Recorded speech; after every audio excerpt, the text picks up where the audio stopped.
This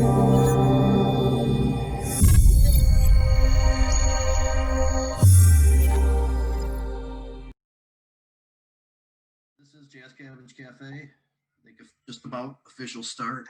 We're going to try to get to a few things today. Some of these things don't have to take that long, but will, of course, be interesting. And that's the reason why we're going to get to them. Most certainly. So Detroit, and we've talked about it in the past, but today the MRTMA ordinance, I think tonight will likely pass from what I understand, and start that in motion in earnest. And we will then see if some of the things that we discuss in terms of pending legal issues and how the legacy scenario works and how much involvement we can get from the citizens who could use a lift up unfolds. But I really like the stab at the aggressive stab at this whole thing. That's kind of cool.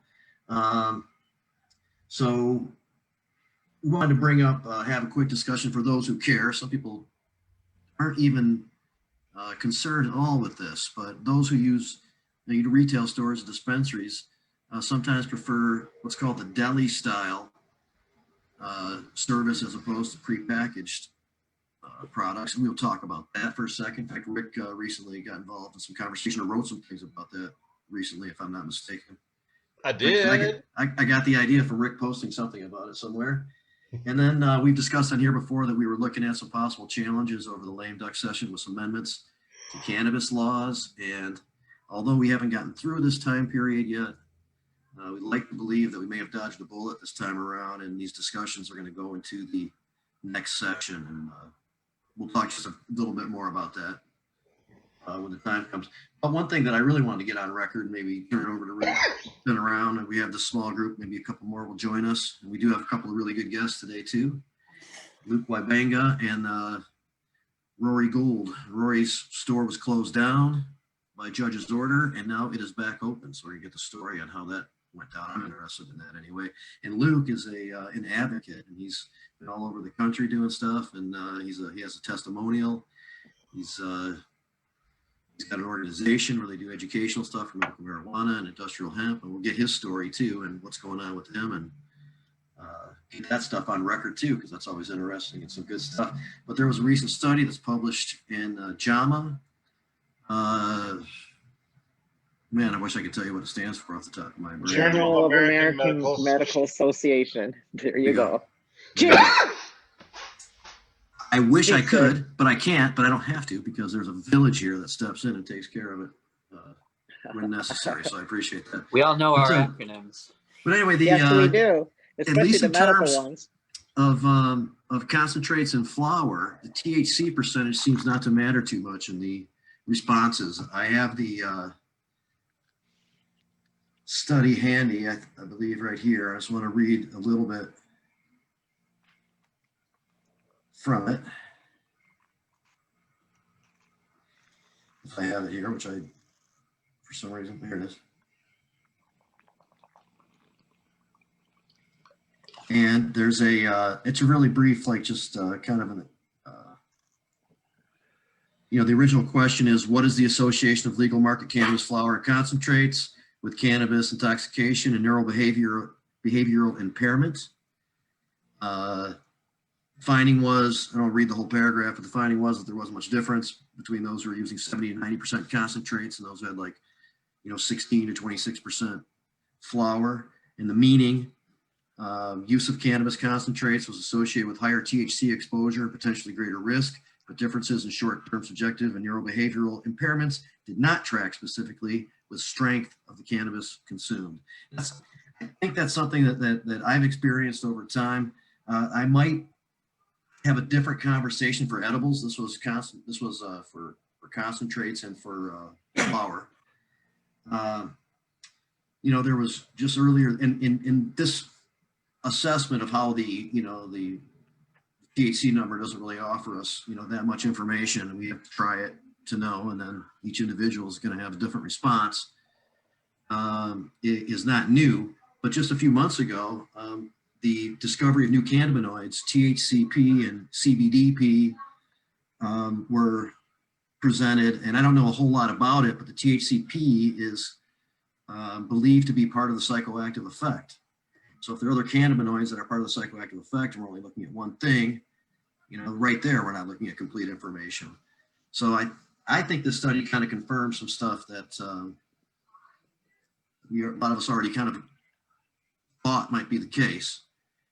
And so I'm curious if other people have taken stock in THC numbers and flowers and concentrates, and feel like that information is valuable when making assessments on flower, or if this study kind of confirms what you already kind of supposed, about the THC number. Well, we'll spin it around the room here. I'll tell you right now that our entire history of cannabis has basically been science confirming shit we already knew. I mean, let's face it, there's a lot of stuff that we knew before any scientific study came out. We knew how it dealt with PTSD in veterans before they told us it did. We knew how it helped with insomnia before they told us that it did. We knew that it helped with tumors before science confirmed this. So it wouldn't be surprised whatsoever that what our common experience is. The THC number is just kind of an okay barometer as far as what your cannabis is going to be like. That it's nice to have it confirmed, but we're already playing under those rules of the game. Deb Young, what about you? Do you agree THC is kind of a deceptive figure? I agree mostly. I mean, obviously, if you're talking about like a 2% THC versus a 25%, there's definitely going to be a difference that you're going to know.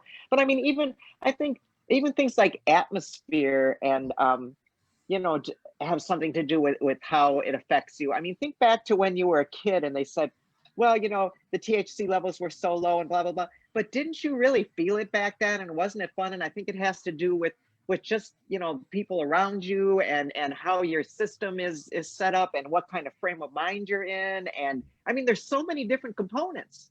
So we have to look at everything. I think that's what true. I say. You can't go on THC alone. Although, like I say, there's a big difference between a very low THC and a super high one. You're definitely going to see a difference there. But besides that, I think so much plays into it, so much more than just THC.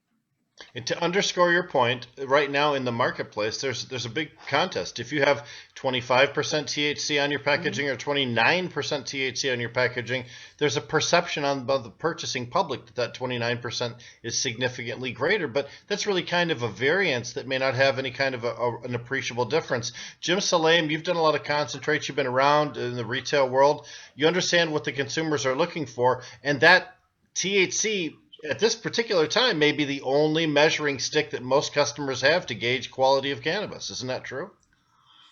Hey, everybody. Yeah, I think that is true. And that's always been the case from my dealings at Owen Medicine. It's interesting because did the study say that like the effects of doing a high concentrate were the same for most people as it is for a high flower? THC? Yeah, it did. Neural behavioral impairments did not track specifically with strength of the cannabis consumed. Yeah, and I think that's interesting because my experience is if I've done some concentrates, and I don't do a lot of concentrates, I prefer to smoke flower because of this reason.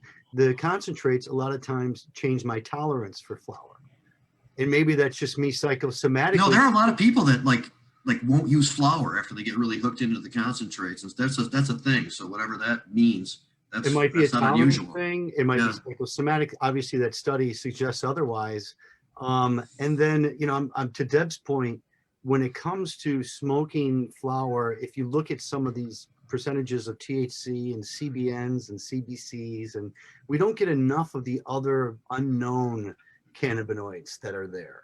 We just get the THC and the CBD, and sometimes they give us the CBG. But I really want to start making the other ones more important, so then we can get a little bit better idea of the differences. Because the incredible flower that's 15% THC, that's better than anything that might, that I've ever smoked before. So yeah, and some more of those terpenes on that list too. A larger cannabinoid profile and additional primary terpenes at the very least, if not more. Yeah, bad terpenes in there too.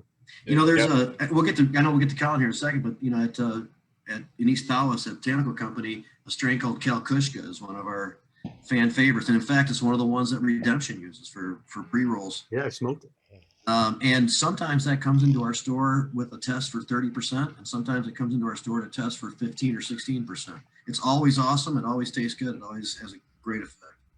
Well, and the variability within the system of testing has something to do with it, but also the variability within the plant too. And I know Kalkushka's only made at one particular facility for redemption, and that's at Tom Beller's facility up there on their top flight. So you're, you're talking about acceptable variations within the plant itself. Yeah, there has to be variations. I mean, there's temperature variations, time of year variations. I mean, Right. even if you're cloning off of the same mother over and over and over again, you know, if you cut it a few days before peak, it's going to be a little different than if you cut it 3 or Sure. 4 days And if it's after on the peak. bottom of the plant or on top of the plant, and Yeah, what sure. happens is the batches are up to like 15 pounds, and a Mhm. third party like technician from the lab comes in and takes samples from around the entire batch. Then they homogenize that, and then they remove 1 gram of that. So there's a little bit of a lottery being played too. That's why there's a difference in Yeah, those and numbers. different parts of your grow room, you know, produce different. The It's the top same buds plant, they but have they're lower different THC quality. usually because Yeah. the heat burns it off a little bit. Yeah, it's just very it's a plant. It's something living. It's we can't be so perfect with it because it's a plant. That's what's beautiful about it. That's what I love about it. Here's what You I'll know? say though is that if you have a lot of information in your store about the cannabis that you're selling, the person behind the counter has to know what that information is, has to be able to translate that information, and that requires a depth of training and a level of expertise that many bud tenders simply don't have. Colin, you were an expert bud tender during your time at Bloom. You have experience in this. I mean, are customers coming in and asking for something more than just a THC number before they decide the quality of the cannabis they're going to get? I don't know. I mean, I guess I would always try and before the coronavirus, get them to smell, the different strains, and usually you should go with what your nose likes. It's not true every time, but it's oftentimes true. And I was going to add on, there's like other terpenes at play there, and some, people know that they like the limonene one, or they know that myrcene really makes them tired. And also like those have different plays on like absorbing those cannabinoids into your system too. And so it's, in some, like, there are customers out there who are really knowledgeable and have took the time and I mean, not customers, but usually it's medical. I mean, for the longest time, I was like a medical marijuana bud tender. So they knew a lot more about like what types of strains they were interested to cure their ailments and whatnot. But there is a group of a chunk, like a huge 40% at least, like who are like in there coming in, wants the best deal on the highest THC they can find. And like one week you got something that's like 29%, it's the same strain. Next week it's 23%, they'll like give you a hard time. And it's it's how it is. I don't know. You got to be a really patient person, I think, to be a bud tender. So And, what we do with the people that come in and say, "Hey, I want the high THC indica," we accommodate them, and there's what we have, and set them up and let them on their way. And that's more time for those who have questions. And when somebody has a question, then we just try to discuss some more up to date thinking on. So many people know exactly what they want, and they come in and they do it, and then other people are just window shopping. A lot of people like come in like it's their routine. It's like they come in a certain day of the week and they don't want to just like, they know what they're getting. Like they want to like, talk to everyone, see how everyone's doing. It's like their shop that they go to. I'm sure like Jamie, you've seen it, and Jim and Rick. And I mean, it's just like, like Norm from Cheers, right? Yeah. For a medical deal or something, Yep. No question. Well, that's absolutely true.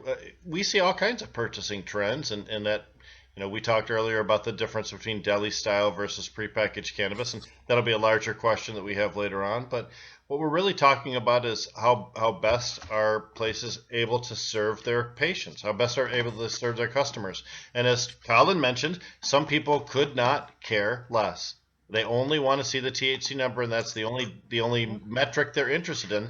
And yet others really can get right into it. I think having information available is important to maximize the sale on a retail level. You know, I mean, some of these conversations tie into each other that we're going to have today.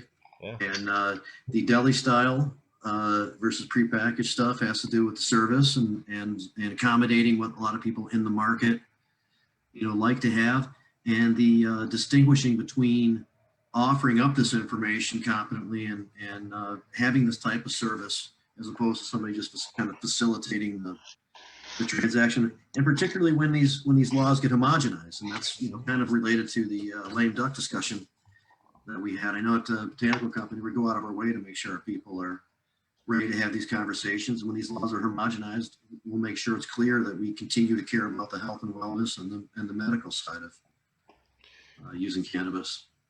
You know what's most impressive to me? I've seen this happen in several distribution centers, including at Oz Cannabis, where Jamie and I were there to help them celebrate their opening, translating from Third Coast to Oz. When you're in a purchase situation and the patient or customer has a question about a strain, and the person behind the counter grabs their phone, jumps on Weed Maps, and tells you exactly the heredity of the particular strain. There are tools available for people who do this nowadays that they can use in order to enhance the user experience. Whether you like those or not, the fact is you can do that. If you want to take the extra moment to be customer friendly, take the extra moment. It's available to you. So that's better. Like, I don't necessarily care for that information that's just generally assigned to a strain name. There's a lot more. Yeah, the weed map stuff, I agree. But it is better. It is better that person try to accommodate and service it. Give them some usable information than it is what happens other times where somebody just goes, "Hey, this is fire, this is gas," or whatever. And that's the only description you get of it, you know, and try to talk them into using it that way. So I'm used sometimes it's their language that they use. You gotta like use their language to them too, and be like, "Oh, this is fire." Yep. You would call it fire. That is big fire. Big gas. Big gas. Yeah.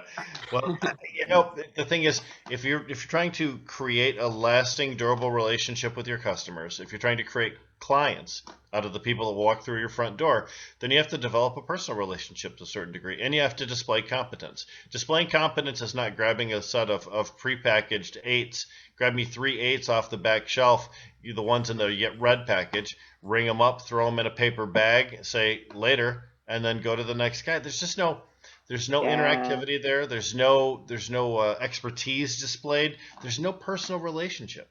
And here's the other thing. You don't even know what's in those packs. You don't even know what's in there, Rick. They let you smell what's in the jar, and then they throw you a sealed pack. You don't know. You can't even do that now. You can't even smell the jar. You know? So just I mean, it's crazy. So you could show the bud off. And what happens, even aside from being able to smell it and that kind of stuff, oftentimes somebody will get a prepackaged, beautiful bud for display, obviously, and then dried out, kind of flaky cannabis in there. So if people are going to prepackage, it can be done where people prepackage and they do it in a way where you maintain integrity and have good buds, and they're reliable to a lot of people. And when you do that, people don't mind the prepackaging as much. But we do have noticed actually in the store, in real practice, that it is preferred by those who come into the store. Still, a lot of people are using curbside. Come into the store, they like to see the cannabis physically weighed and then put into the container. That is the preferred. Yeah, then you know what you're getting. You can smell what you're getting. When I first started buying medical years ago, it was a little place in Warren off of like the Quinder and 8 Mile. And they used to sell grams pre-packed. They were little, you know, in like little factory sealed little gram things. And you never knew what was inside of it. You get it home, like Jamie said, some of it was dry, some of it was wet. You never knew what it was. And I was so shocked that they were selling. Used a lighter to melt the end of it to seal it up. I remember those days back in the early days. No, it looked professional. I mean, it looked like it was professionally sealed with one of those little sealer machines in the back room. But I mean, that's how they were selling even grams. Like kind of like this kind of thing. Yeah, much smaller, much smaller. You know, like little tiny with 1 gram in it. I mean, so Deb doesn't even use a retail store, you know, but just thinking about it, she's like, yeah, of course, I'd like to see the cannabis put into the container. In front of Sure. us. Well, if you're going to buy cannabis, you want to smell it for sure. Sometimes you want to, depending if you're dealing with a caregiver or not, you might want to taste it first Hey, if you're before trying to you make a maximize decision. know. each individual sale and make sure that the person walks out the door with no money in their pocket, you got to show Yeah. them the cannabis. You got to get their senses involved. Jim, I know you're trying to They get got to smell at least. Yeah, I was just going to say that when you are doing it in the deli style, you're getting it from one source usually, and that source is sealed and opened and sealed and opened and sealed, and that's a continual thing. And it's kind of a air exchange. You mean like? yeah, just the air exchange, that entire thing. Yeah. And the fact Unless that you're moving it fast, it won't matter. yeah, well, you know. the room for error there with the opening and closing of the deli thing, I think, is a downfall to that. But the other downfall to having a prepackaged is a lot of times this packaging isn't all that sealed. It isn't airtight, and it's That's coming in right. like a plastic that almost crawls over to the actual flower. So Right on. Like it can be done, but oftentimes is not. Colin, could I you got to tell hold- Colin because, but let me interrupt real quick, Colin, because I know Colin's so young. Back in the day when we used to buy what they called the lid, you had to lick the edge of the baggie. It didn't even have a self seal. Y'all remember that? oh Yeah. yeah, No. You lick the Yeah, baggie even to keep You it lick the closed. baggie Right? to There was- seal it up because There was there no self-seal. Ziploc back then. We No, were happy to have a plastic bag. Yeah, Colin, you hold just up lick. that. Hold Not up only that did we baggie. walk to school It was naked uphill in the before winter, college. we had In to the lick winter, our 10 plastic miles baggies. naked, licking my bag all the way to school. Yeah. Colin, would you hold up that bag you just had a moment ago, please? Let me This show. one. Yep. So what happens is, see, the cannabis goes inside there, and then they squeeze as many of those inside a box as they possibly can. The cannabis gets squished, and trikes get mashed onto the plastic. Now, when you Yes. extract the bud, you can never reclaim those trichomes. You So can pour a little You rip it alcohol open on and it lick and it. make a little, yeah. on the scrape it off. plastic, though, I wouldn't want to put alcohol on the plastic. Yeah, I would take it right off. It'd just be like cleaning off, or you could put it in the freezer, the plastic, like you do with the latex gloves when you're trimming, and Mhm. then pull it, like finger hash. I mean, but it's Finger still a hash. production. Finger You're hash right. is the Why best should it shit be that stuck there on is. the plastic? It should be stuck on the buds Well, in my bowl. Maybe I that's love finger hash. just a packaging issue. That's not necessarily a package versus deli style, but and Jim is correct. Let's face it. When you have deli style, there are a couple of things that are more possible. First of all, there's 420, shrinkage. by the way. We're Thank to you. acknowledge it. So shrinkage in the industry is when for Shrinkage no is apparent, bad. no apparent reason, something like 1 ounce goes to You mentioned The shrinkage floor. in The floor is Jim's a- 7 for a ounce little bit. grams. Huh? That's the nature of the plant, though. There's always Yep. shrinkage. I mean, it starts shrinking as soon as you harvest, and it keeps shrinking until you smoke. Yep. We can Sorry, get but back it on the does. cannabis discussion. Appreciate it. No, but that's what we in the industry, in the retail industry, call shrinkage. When you have this amount of stuff and you only sell this amount We of used to, stuff, and you can't like account even for before it. there was any regulation or whatever, we'd use record keeping Yeah. programs. We'd always count it like an ounce is actually what 28.3 or 28.4 something like grams, that. and we'd actually call an ounce in our system.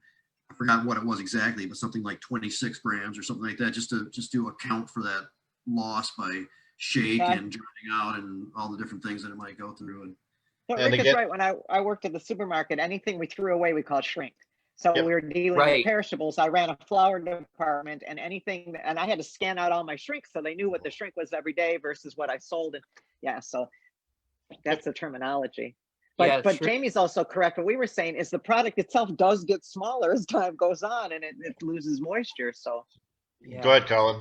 I was gonna say one problem I think that I witnessed with the deli style, because that's really, I mean, I used a little bit of both at Bloom because there was tons of like prepackaged like eighths and whatnot that would come in, but like there would be like a discrepancy, like, and it wouldn't be like a lot. It would be like 6 grams or something.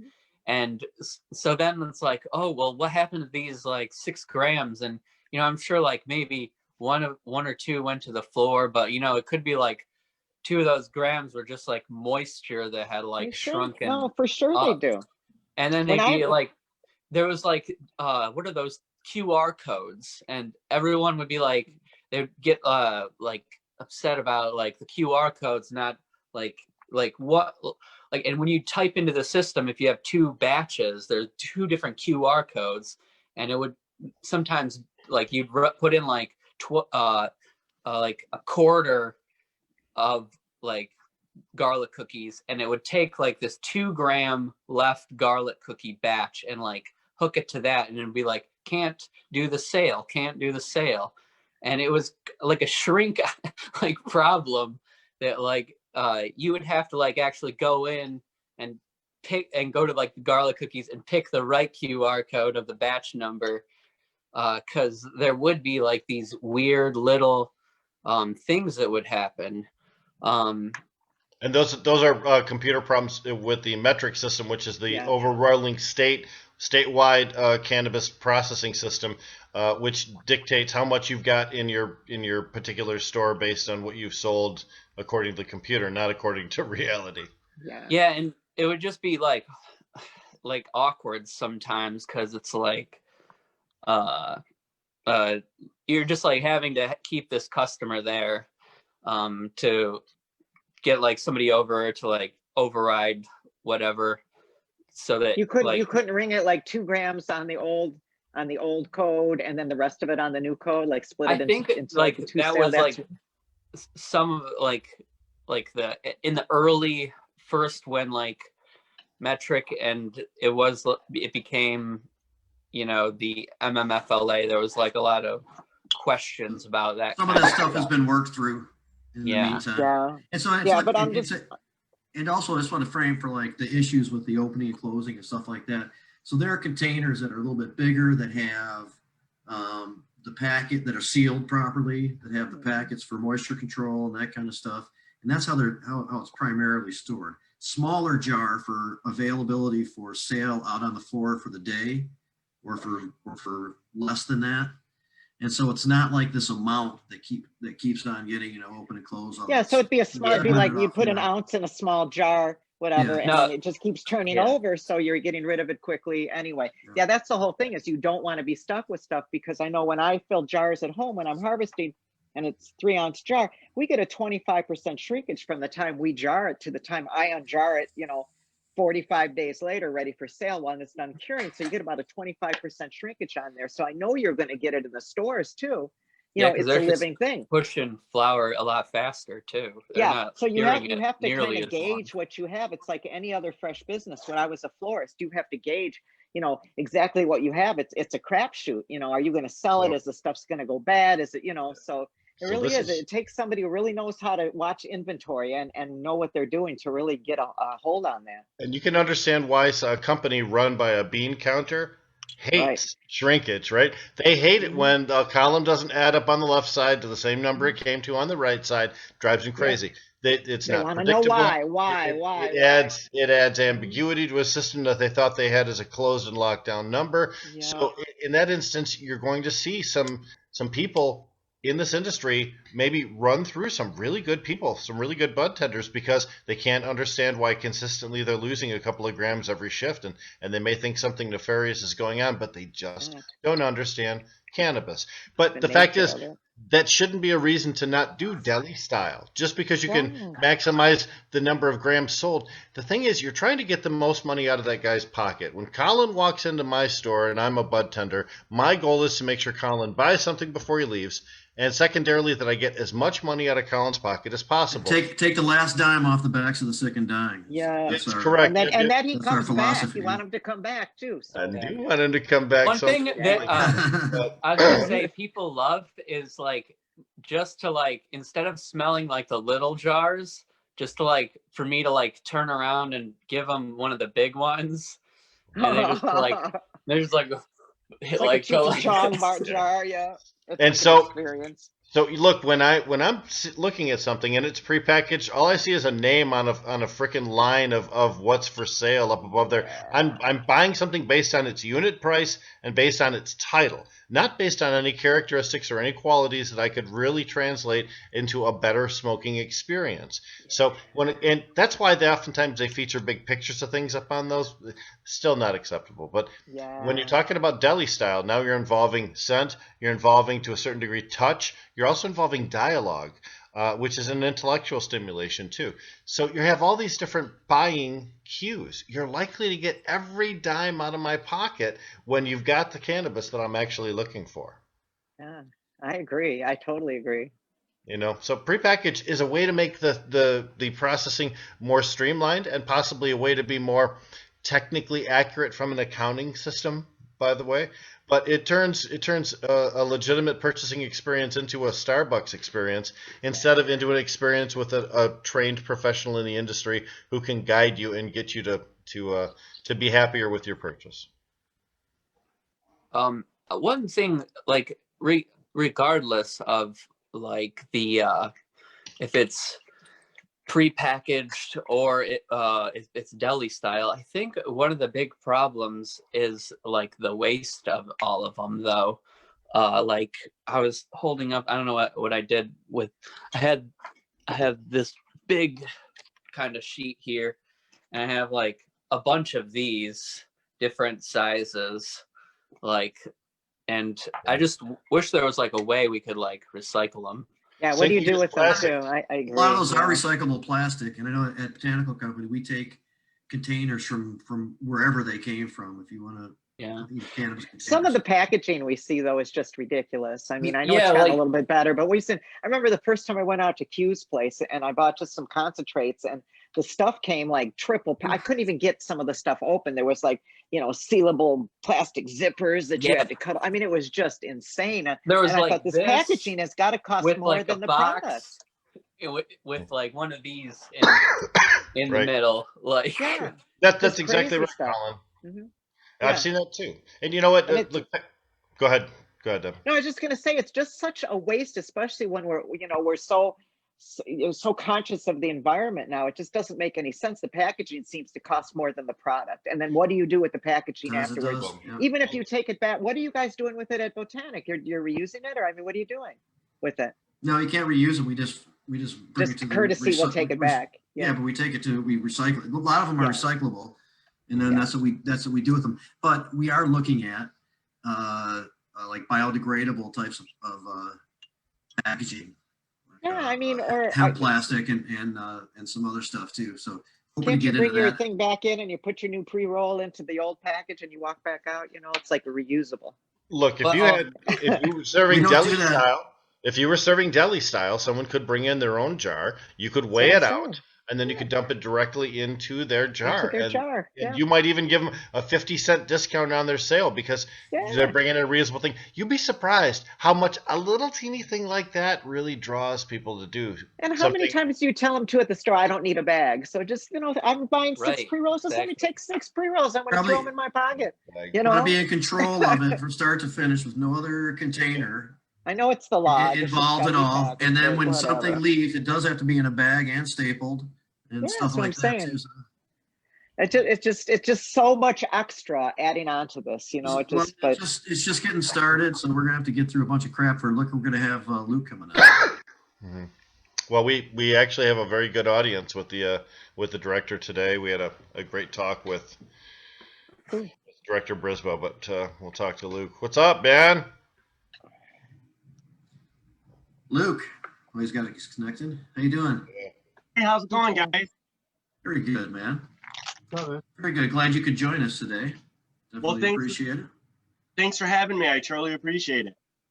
So definitely know for sure that you have a big passion and you're motivated and you have your own testimonials and you do a lot of educating in medical marijuana and industrial hemp. But kind of lay on the backstory of how you get to where you are and doing what you're doing for us. So I've always dealt with mental health just like everybody else has, with the prescription after prescription after prescription. And in 2013, I was kind of at the end of my rope, got real sick from all the pharmaceuticals, and went out to Washington State where I started treating myself with cannabis and only cannabis, everything to do with cannabis. And one of the strains was the Oppie strain from Matt Gordon that I learned I could manage my mental health without using pharmaceuticals. And so I came back to the Midwest and was just going to tell my story because the therapist I was working with had said that he would give us a review after a year as long as I stayed in a state that was legal. So I went back out to Washington. I came back over here, and I've been on the go ever since. I haven't picked up a pharmaceutical in 7 years now. This idea for this Oppie's Law started out as a common law idea to give us all the opportunity to have one law that would make it a level playing field for everybody. And what I mean by that is we have everyday people like me, you, other people that just want to grow a couple plants, just want to do some hemp, or just want to make their meds. And so I kind of came up with this common law idea for this plant. You know, just like everything else in this world, if you want to do a business or be something special, then you got to pay those licenses and do all that. But as far as everyday people, we shouldn't have no restrictions on us. I shouldn't have to pay somebody to say I can be on a list to use this plant. It's redundant. It's stupid. And so I've kind of just been all over the country promoting this idea, talking to people, and we've made pretty good progress. I've been reached out and spoke with a couple congressmen in the past couple years. And it's for me, it's all I really know how to do that I've been able to do good my entire life with mental health. You know, 7 years of doing this nonstop, and 5 years as a nonprofit with the state of Pennsylvania, I think is a pretty good success rate alone, just with somebody struggling with severe mental health.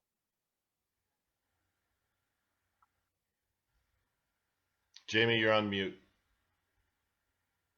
Well, thank you for sharing that with us. I appreciate it. So when you've had these conversations, with the lawmakers, have you done so in states where there is some type of program, but they don't have the ability for like people just to grow in their own home, and you're like, we need to add this on to as a necessary part of this reform? And I've spoke on both sides of the fence. I've actually spoke with some people down in the Bible Belt states about this as well, because we are coming to a new turn in legalization, as much as I hate to say that. And more and more people are becoming more interested in growing their own and doing their own thing. Because, for example, Michigan, they have a really great medical program for their patients. But then Pennsylvania does too, but they both have stupid programs. The reason why: Michigan, you still got to pay a tax for patients. Pennsylvania, you don't. Michigan, you can grow 6 plants or 12. Pennsylvania, you can't even grow 1. Michigan, you can roll a joint up. Pennsylvania, you can't. You have to vape everything. So this idea that I've been promoting in the past 6 months alone has gained a lot of attention, because it is kind of just, you know, it makes sense. We all need something that we don't have to argue about, no matter where we're at. If I want to have 3 plants, 2 plants just for my own and my family, that's my choice. And if I want to be a business and do all this other hype shit, then I have to do what the state tells me to do, just like any other business. Well, we didn't think that our effort in Michigan would be complete unless individuals had the right to grow cannabis in their own home if they wanted to. Right, pass it around and to each 12 other. plants. We were real adamant about not going under 12 plants. Yeah. It was a big thing. They wanted 4, they wanted 4, they wanted 4. Our original Yeah. language was unlimited, which still makes sense Yeah. because you only have so much room and resources with which to Yeah. grow anyway. So it doesn't really matter. It's not like you can have 1,000 plants even if you wanted them. You know. And we Right. eliminated patients from paying taxes, excise tax and such. So yeah. So patients have to pay in the medical program. They have to pay sales tax, but no excise tax. Yes, I was over there. I just came back from Michigan. I was over there for a few months on an extended education travel escapade, you would say. I love to travel. And I love to do it to where I can grow these girls for patients. And that's what I'm about, you know. And I try to educate everybody that no matter what state you're in with your medical, with this new turn of recreational happening, I'm starting to see a decline in numbers with medical programs because people don't want to go through the nonsense of giving up a gun right or doing this. You know, it's important because in hindsight, we're all using it medically for one way or another anyways. That's how I feel. And So even if somebody goes to have some fun with it, they're going to benefit somehow from it. So they are using it for health on some level, no matter what. And of that's course, how having fun is kind of healthy too, I think. right, All right. cannabis use is medicinal, so that's Jack Herrera. Mhm. What's that? All cannabis use is medicinal, which is a quote attributed to Jack Herrera. Yeah, and I've always said that we all use it one way or another. You know, I wish I would have learned at a younger age when I began growing this plant that I was using it on a medical value. But I grew up to where that was an irrelevant conversation. It was easier just to throw us in a cage. Yep. That's a common solution too. You know, you don't understand something, don't try to learn, just punish until people stop doing it. Right, So- exactly. And so I'm glad to see where we're at across the country with all these different uses, whether it be medical or whether it be recreational. The only thing that I really worry and concern is that with all this recreational or whatever we want to label it as, it's going to come in and take away from people who are using it on a medical patient value. You know, it, I'm afraid that a lot of this recreational is going to abolish a lot of these programs because not many people are going to want to do the extra step to stay on a registered list. Simple as that. And Yep. that's the truth. If somebody can just go to the store and buy it, they're not going to want to really take that step. And I struggle with that conversation every day because it is important that we stay on these programs and stay registered and keep them going. Well, I agree. We need to keep, especially speaking for our Michigan scenario, keep everything that we've achieved so far, which includes the medical program. And in a future where the medical program and the adult use program are combined, it would make sense that those who remain patients under the program don't pay the excise, maybe the sales tax still, that's as they do in the MFLA, but not the excise tax. That somebody just 21 and over might pay. That's one consideration. The other thing is, and I know at the Botanical Company, which organization I'm with, no matter if there is a specific medical program or something that's called the medical program or not, we know that it makes sense to make sure that we're available for those who still take a health and wellness approach or who are patients and need it for their conditions. We're going to be prepared to work with those people regardless of what the status of the law is. You know, if you're a patient in Michigan, you're protected from penalty in your acquisition from any source. There's asymmetric protection here. Caregivers can only sell to their patients, but patients can buy from any fucking body. And although we have legalization, there are still restrictions on who you can acquire from and for remuneration. So as a patient, you are protected in a lot of different ways, including in driving scenarios, in employment scenarios. If you are a pediatric user, the only way you can get cannabis is through the patient system. There's a lot of reasons. 21. Yep, a lot of reasons. Oh, that's correct. Anybody under 21 has to be a patient in order to use the system too. Lots of reasons why people would want to continue to use that. It does make sense that the number of registered patients would decrease once legalization becomes commonly useful in their area. But it also makes sense that we never let the system go away completely because that medical certification is a necessity in employment situations, in scholastic situations, perhaps in collegiate or even in armed forces applications situations. There's lots of scenarios where I'm sorry, Jim, I can't hear what you're saying. I was saying perhaps in federal prosecutions too.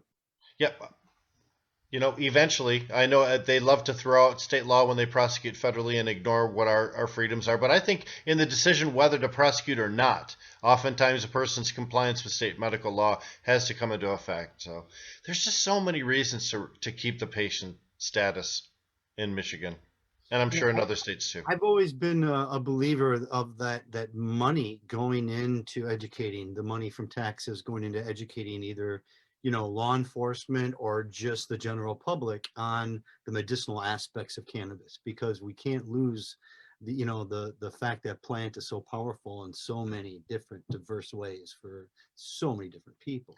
Yep. South Dakota just recently, this in November, passed a program for cannabis, and the one, well, let's see what it is. It's a sergeant in the state police and a sheriff in a local community are suing in order to try and shut that down. Which, you know, in America you're allowed to engage in lawsuits if you want to, but you can still see the old guard trying to claw desperately onto their old reality. They refuse to let go the fact that cannabis is not harmful, that all of the shit that they told people all those years was incorrect, and that as little as 3 or 4 years ago for some of these guys, or 3 or 4 months ago for some, the stuff they were spewing was just bullshit. It's tough to change your paradigm like that, and some people resist that very radically.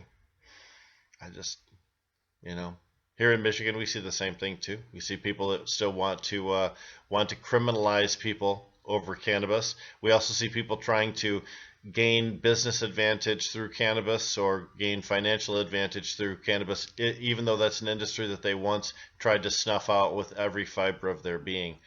You know, if I just real quickly, you know, it drives me crazy when I hear people in the cannabis industry that say that they need to snuff out the black market because they're not having success at their stores, or because that was the whole reason for legalization, as they like to say. Let me remind you that the drug war meant that every guy in the entire United States and its protectorates and every other nation, everybody that wore a uniform was out hunting for people who have cannabis, who smelled like cannabis, who were using cannabis, right? And all that ever did was make cannabis less expensive and more available. Nowadays, you have less community buy-in, less interest on behalf of the public, less funding, less people, less resources, and you want to try and knock out the black market because it's hurting your bottom line? It's a fail scenario. Why would you engage in that? We have to find a better way to handle the unregulated marketplace. And one way is to not put a whole lot of law enforcement emphasis on it. You want to get people that are trafficking across state lines? Go. All right. You're bringing shit in from other nations? Okay, go for it. You know, trucks full of garbage trucks full of cannabis coming in from Canada. You're going to get those guys, right? But leave everybody else alone. Come on. It's a different time now. And patient status is wonderful, but human status just as wonderful too. So we all are equally deserving of some peace in our life. Just let us have our cannabis and stop screwing with our networks. Yes, leave us alone, please. Yep. And I'm saying that from such a serene location. I'm so zen because of my background. That's awesome. It really does. Yes. You're perfectly symmetrically in the center of the drawbridge or the bridge or whatever it is. I know. You're still faced with the big money interests believing that the more cannabis activity that they can squash out in their minds, black market or whatever they want to call it, that the less competition that they have. They can't do it though. Works. Well, they don't. It'd be impossible, Jamie. They don't get how it works. Here's the other thing too. You know, I'm in Genesee County here, and we have a couple of very prominent facilities that have been open for a very long time. And I know that the regulated market that's in the county really, really, really wants to shut those guys down. I hear it all the time. They've never been able to do it. But what would be the point? First of all, you're changing consumer access. You're not changing consumer purchasing behavior. So if you take the people who go to one of these particular clubs, and I won't name because I don't want to be responsible for any bad things happening to them. If you take the people that go to that club, take the club away, where are they going to go? Are they running to the dispensaries? No. They're going to go to whoever they were buying from at the club's basement and pick up their medicines and go home. Just like, you know. Yeah. Plus, now you've shut down their favorite place to go. Now they believe that the regulated market had something to do with their place getting shut down. Now they hate the regulated market. Now they'll never go to the regulated market. So instead of trying to recruit new people into your place, you've now created a fan of rabid haters who, by the way, as we know in retail, one satisfied person tells one person, a dissatisfied person tells 10 people. So when you shut down somebody's favorite place that they've gone to for years, you create a whole cycle of failure in your community for the local centers. And people don't believe that. They just want to try and shut things down like it's all 2000 or 1980 all over again. Because there's room for everybody. I mean, and people who understand that and people who understand business know how business works. That's right. Well, but people who are used to just getting their way and just stomping on things. The other thing is, if you have a bad business model and you're not successful, one of the best ways to not take responsibility for that is to blame things like the illicit market or your competitors or the COVID or whatever you want, You right? sound like Donald Trump. Who, me? Yeah, blame everybody else. That's So, exactly what they do. They blame everybody else except taking responsibility for Well, themselves.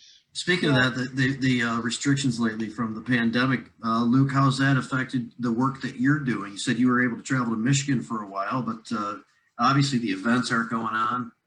So Things- obviously, all this travel restriction has kind of slowed me down for event wise, but it's kept me just as busy because now I'm just doing more computer work wise, less visit wise, I guess.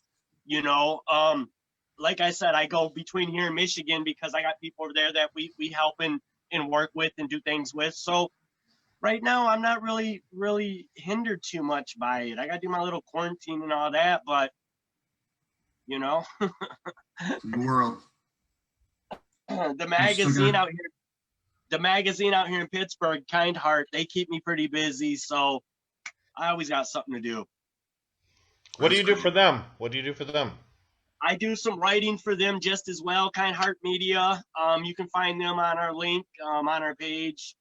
I'm not sure if I got them on the website yet, but yeah, we just do a few things for them, do a lot of photos for them, do a lot of event, I guess, reporting for them. It's been Good. pretty cool. Pretty cool. Pennsylvania is a big market. You've got a lot of urban centers there that have a lot of activity going. It's the sixth largest state by population in the United States of America. That is a happening market. And right next door, New York State. So we were state registered as a nonprofit in 2016, just before all this happened here in PA. And it's been a really cool journey with these guys out here. I'm originally from Michigan, somehow ended up here with the Act 16 program, and here we are. Rock it out. So what's the future of your nonprofit? You mentioned that you had a nonprofit in PA for 5 years. What's going on? We're still a nonprofit, still at a 5-star rating with the state. I'm trying to debate. So I never wanted to be a business when I started this. It kind of got forced on me when I got the PA in 2016, just because everybody over here is compliant and by the book over here. So it was a different ballpark coming over here versus when I worked in Tennessee or Alabama or Washington or California, way different. And so I'm debating whether I want to go to a federal 50c3 or what I want to do. Like I said, it never really was meant for a business. It was just there to help educate and to help tell a story and get a law passed. And today we got some pretty cool accomplishments under our belt, you know. Mm-hmm. Well, sometimes the best way for you to help people is to get incorporated like that, though.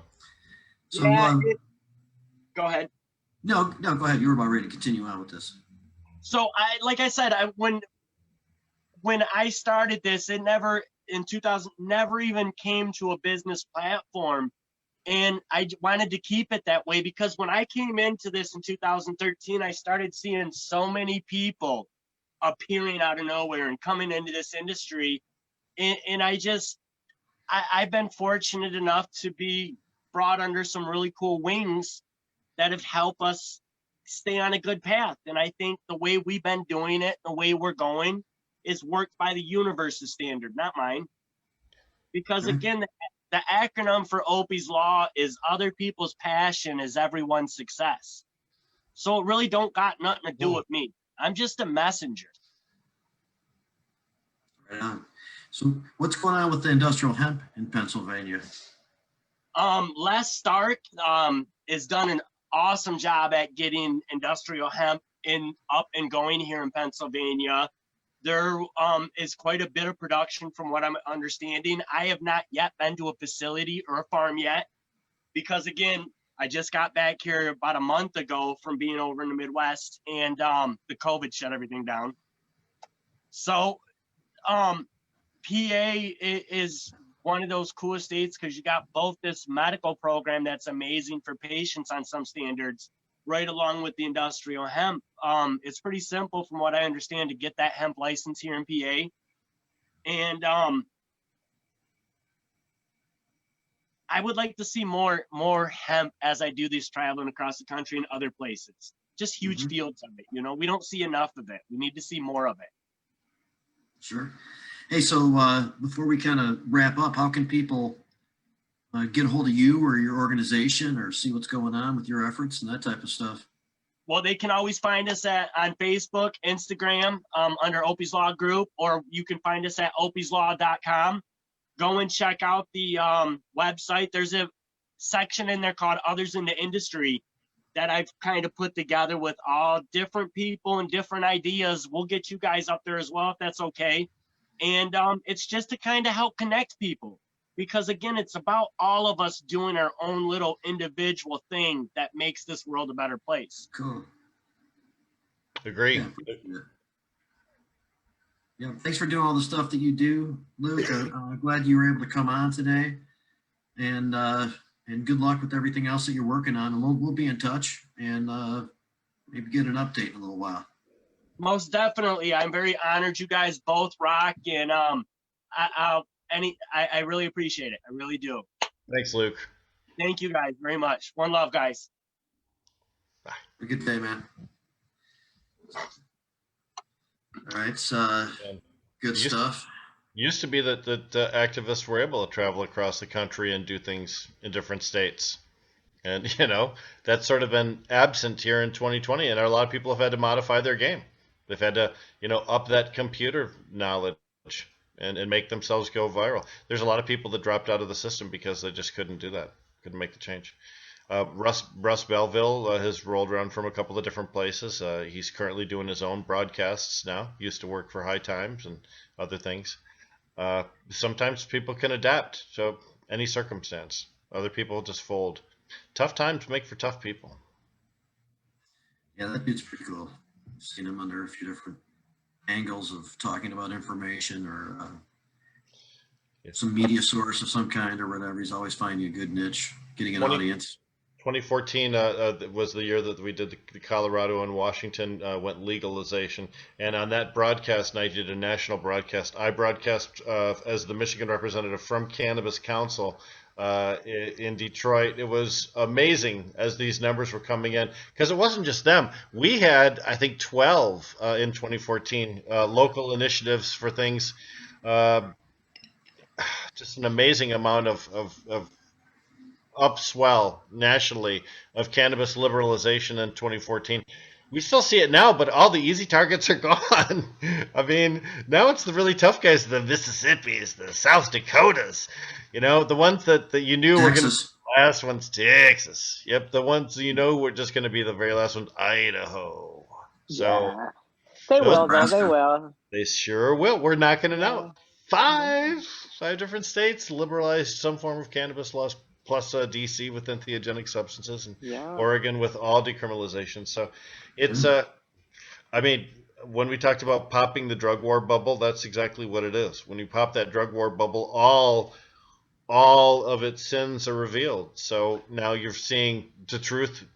You learned about some of the psychedelics and the medicinal value that legitimate medicine has found for them.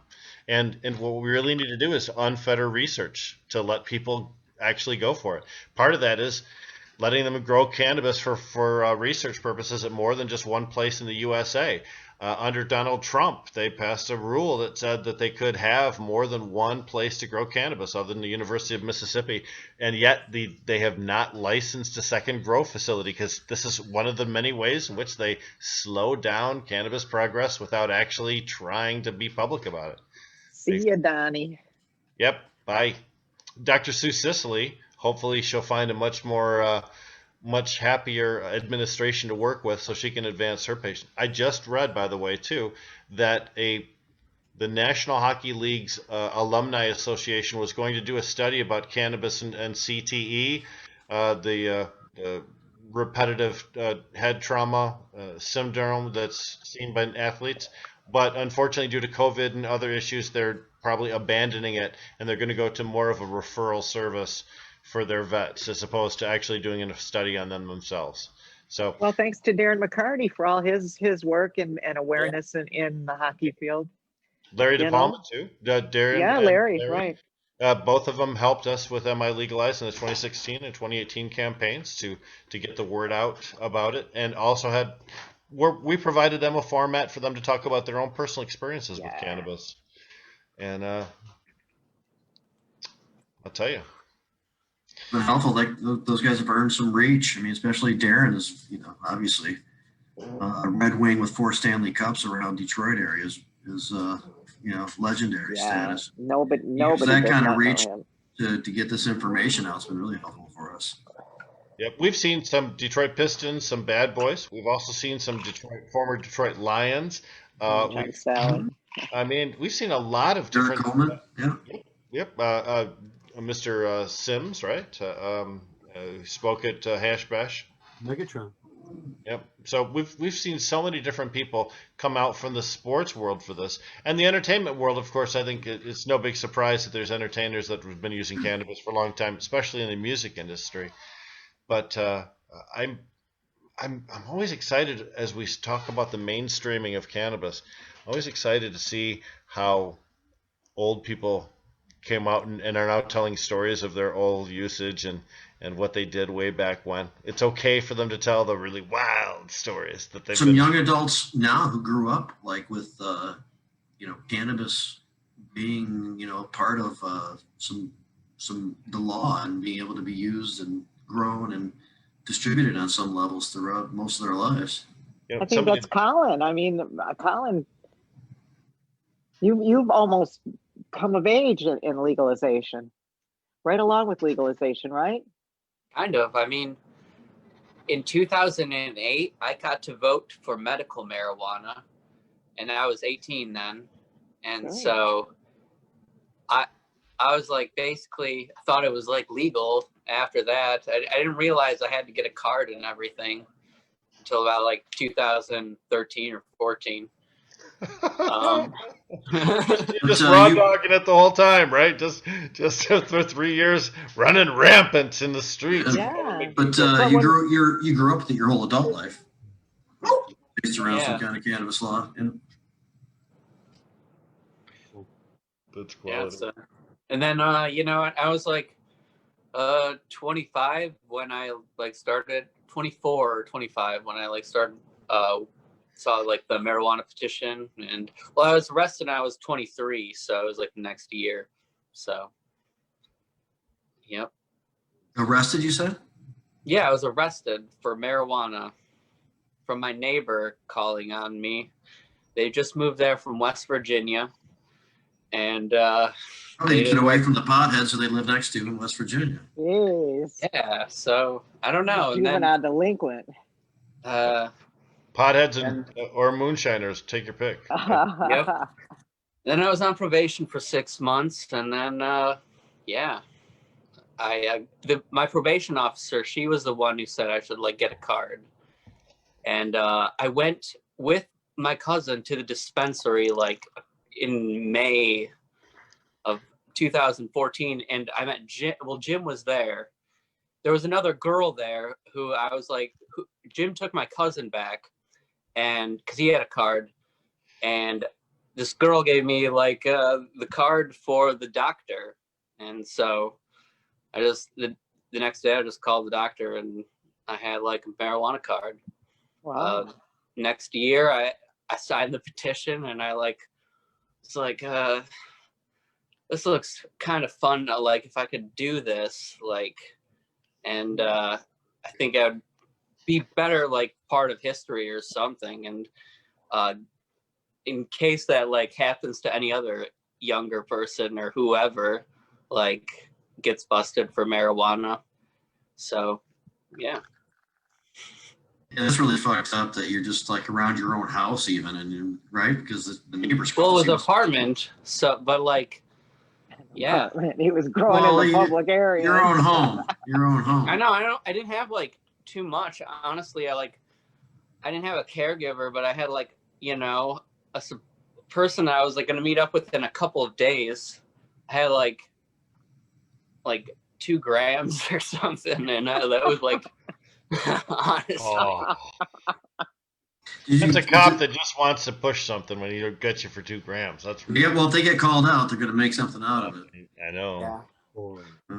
And they didn't take me to the Washtenaw County Sheriff's Office. She just like unhandcuffed me and I didn't get a letter for like 3 months or something. Because they had to wait for it to get go to the testing lab to so, be. so you thought you were off, right? You're like, be oh, proven cool. to be- Yeah, I was like, Yeah. yeah, and actually like the day like They do that shit before on like purpose, I think. I get this like this oh man, I had this crazy story happen to me. The day before I got the thing in the mail, I was like really worried about it still. I hadn't like smoked weed in like forever. And I like hung out with my friend and like, you know, he's like puffing away like in this park in Dearborn. And he just like reeks of it. And we like go in his car and we go and pick up 2 more guys. That's right. And Might as well smoke at that point. Sure. and one of these guys starts driving the car and he doesn't have a license, and we get pulled over in like on like the Dearborn Detroit border, and I'm like sitting shotgun and I'm like going crazy in my head. I'm like, I can't believe this is happening right now. And like my friend whose car it is, he gets out and he's like, I'll just drive, officer, and they let us go. And That's But what they they used to did. do back in Just the screwed day. They around would with just it. let you go. Yeah, they pull you over. Sometimes they'd shake your weed out, you know, out the window or something, but they just let you go. it was just Hey, it's so so intense. we've been There you joined go. by Rory Gold of Harborside What's up, Roy? in Ann Arbor. Can you hear us, man? Are you there? It's a nice pick. Rory, can you hear us, big guy? He's giving us a silent treatment. He came on just to like. Is that a live picture of him? That's not live. That's just a picture, right? Yeah, it's hard to tell, He's right? not moving. He looks Someone go and pinch him. I don't think he's alive. Modeling those Good sunglasses Zoom quite picture. well, actually. Yes, no.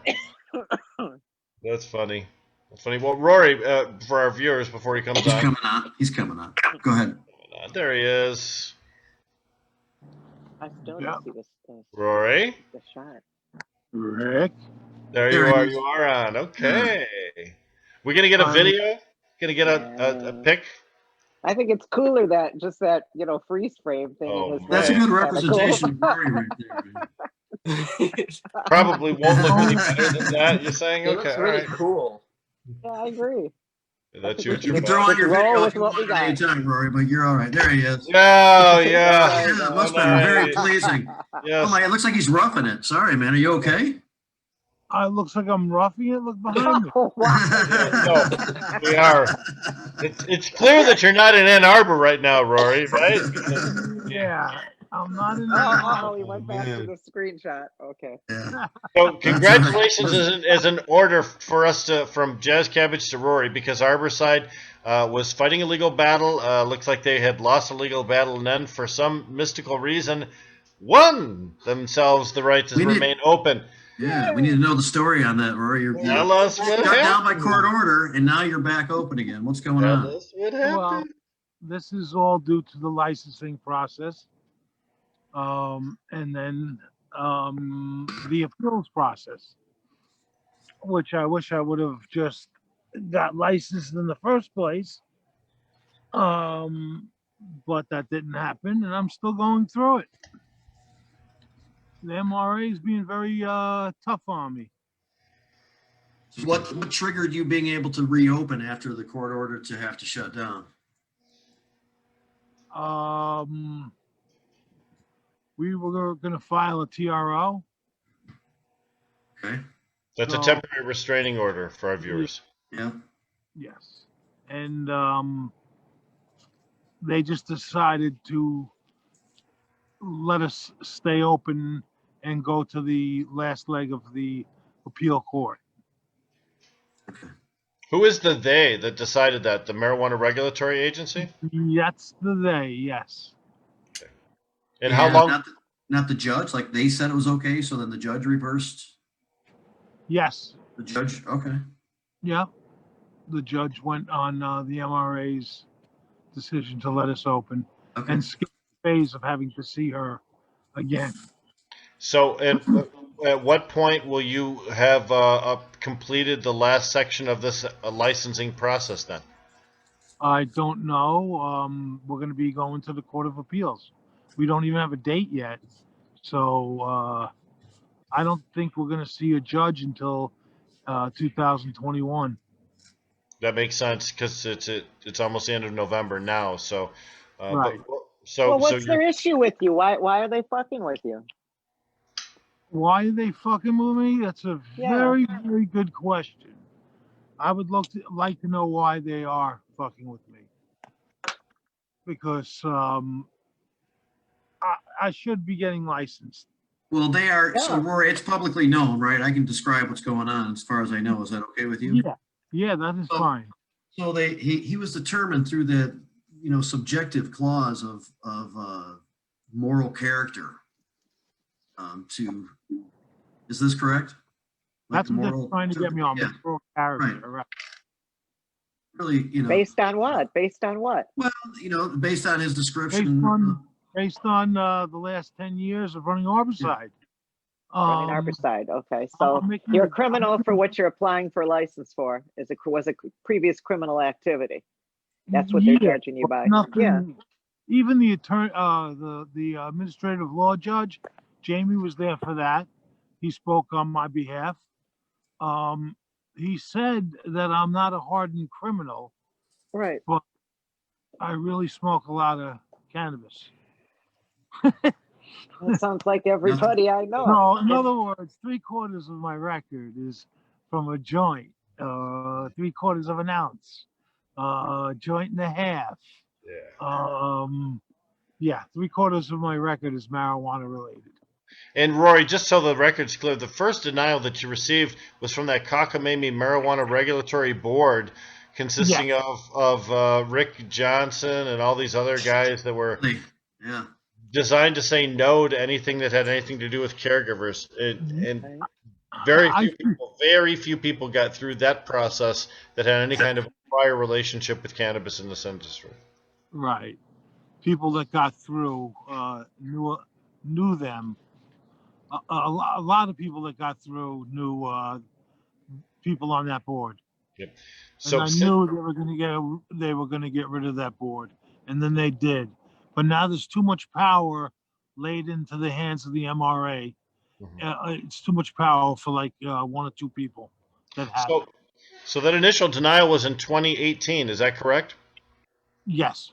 So you've been under an appeal process this entire time, and now your appeal is going to go forward into 2021. For a long time, you were able to acquire cannabis from sources that had been turned off to other people. For example, you were able to continue to acquire caregiver cannabis when other retailers were not allowed. Is that still the truth for Arbourside? Still is the truth. We're allowed to deal with caregivers, which I love. Yeah. Because the caregivers, without them, I don't think we're even having this discussion right now. Without the caregivers, we wouldn't have had a supply. I wish that they were still involved, man. So many years. Yeah, there was really no problems with interactions with caregivers and regular retailers. There was just no hiccups. I mean, other than a vapor crisis, which happened kind of on a national basis. It's not something that was regionalized or localized. It's everything was pretty. Everybody was like following rules, and the system worked very good. There was, of course, a couple people, in the state not doing the right thing, but overall, I think everybody really was doing the right thing. Yeah. The only problems occurred to us were driven by who's against us. Yeah. So, I mean, you've been rocking with Arbourside since when? 2011. September 2011. Formerly Medmar. It's a great location, and it too. used to be Medmar, right? Before us, it was open as Medmar for a year. So in all actuality, that building, you know, it's been since 2010. I know. I remember when Chuck planted those tulips in front of the place. So So my Yeah. Arbor side is like, you know, just a great name, perfect name. Such a place in Ann Arbor. Always Yeah. appreciated. And we, the community loves us. You know, they all backed us in this happening. They called in, they wrote emails.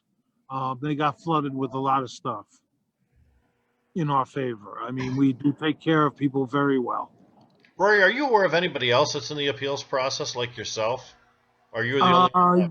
There's two other people. I don't want to discuss who it is, but there's two Well, other situations. JC3 was, and they were cleared and now have their license and are operating. They do. Who did you say? JC? The Jackson. Yeah. Brenda Mulford. Mulford. Yeah. Yeah. Brenda should have never had to close down. No. She does a hell of a job over there. She Yes. really does. She was not one of those two, then, is that correct? No, she's Okay. not. So you and two others that you're aware of. All right, that's Yeah. because it's just a really small number when you talk about the number of all retailers throughout the entire state that are licensed. It's a really tiny amount, which sometimes makes you wonder why some big, gigantic mega corporations would even care why one little guy in one place that's not franchised, it's just one dude, Yeah. someplace, deserves all the attention of trying to be stomped out like a dinosaur stomping a fern. I won't let anybody stomp us out. Yeah, I know. Harborside has just had so many things in the last 10 years happen, so many positive things, and it's amazing. It really is. So I didn't think things would go so fast, you know?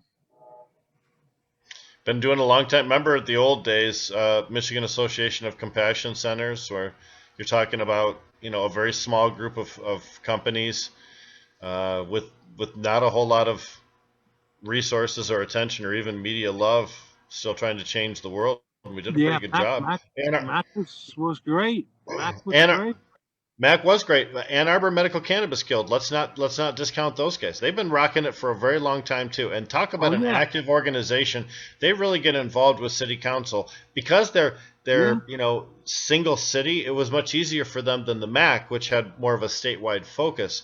But great stuff by that group over the years. Yeah, and a model for other places. I Too. There's a mean, Lansing Guild. we've been at it for 10 years. Yeah. You know, the guild.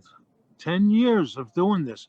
All these other guys that are opening up in the last 2 or 3 years really should, you know, thank us for doing all this legwork beforehand, including you two sitting on the other end of this call.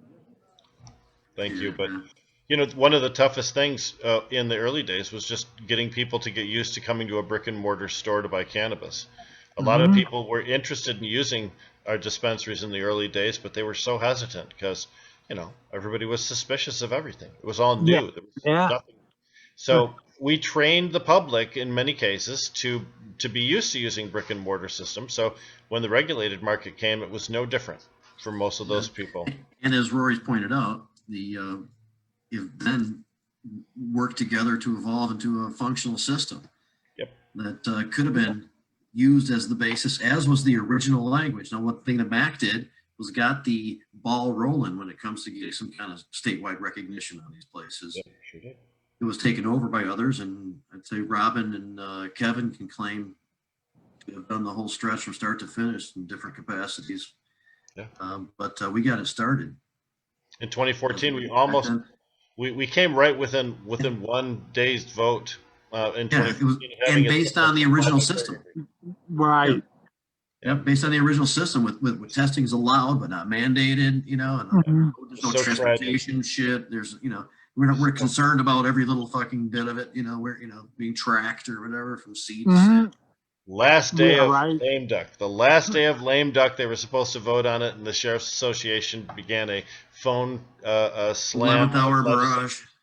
Yep, and they successfully got the Senate to not hear our bill and to not raise it up, and we were devastated. We expected a victory and walked home a loser, and it's difficult to trust the political system after that when you see how much power is wielded by one particular group.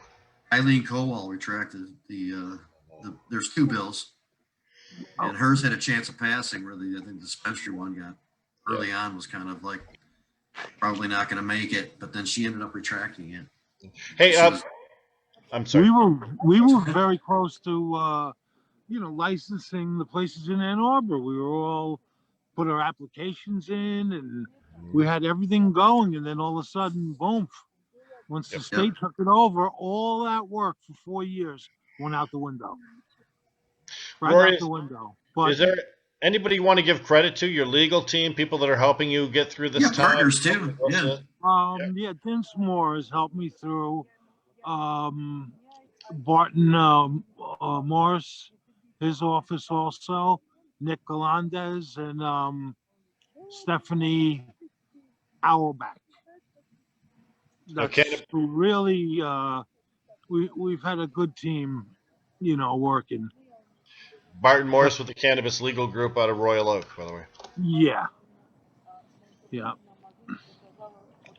Right So on, I mean, I hate being in court for anything. I do not like courts. That's unusual, man. Most people, like Colin, for example, tries to go out of his way to do things to make it repeatedly back into courts. Honestly, I think they make you go out of your way to go to court, because I would have to go to Chelsea, and I got arrested near Ann Arbor. It was and all my probation stuff, I had to go out of my way. Or inconvenience. Very inconvenient. And court likes to do that to you. I don't blame you. No, the court sucks. Obviously, it doesn't matter if you're suing, if you're being sued, if it's criminal, whatever it is, it sucks. Yeah, it's always bad. They always want you there early in the morning instead. I mean, it's just ridiculous. One court sent me to a Michigan State Police post to have my fingerprints taken, and they arrested me when I arrived. So yeah, that happened to my ex-husband too. We went in supposedly just to pick up some property, and boom! Next thing I know, I know that was not They're cool. fucked up like that. They do that shit. I mean, that's one of their little ploys. That's come here, little girl. It seemed like Rick could show up and it wouldn't be kind of conflicting with the business he was there to do or anything like that. But it was all I saw Rick with the state police at the Capitol. That was kind of funny. I tell that story a lot, and I always say there were certain people who were really giving me a hard time when we were. And Debra was one of them. So Rory, are you in Florida right now? Yes. You going to be visiting some of our other buddies down there? I got the store back open and flew down to Florida. Hey, is Bobby Platshorn? Were you there for his birthday recently? I just spoke to Bobby 2 hours ago. Mm-hmm. We're gonna go fishing on Saturday. That's what he likes to do. Yeah, he loves going fishing, and yeah, I'm gonna scoot up there we're gonna celebrate his birthday tomorrow. Go up there tomorrow night. You make sure you tell him we said hi, all right? Please do, man. Tell him we said happy birthday. Yep. I just want to, Arborside, we've been from the get-go. We had that machine testing cannabis, and that was 10 years. The hemp hill, yeah. So it didn't have everything, but it gave us a base. You were starting a higher standard than what was common, man. It was kind of revolutionary at the time. Yeah. Put the numbers out there. Let people know, the THC, CBD, moisture content, the whole thing that provided. Mm-hmm. And it was a great thing for a couple of years.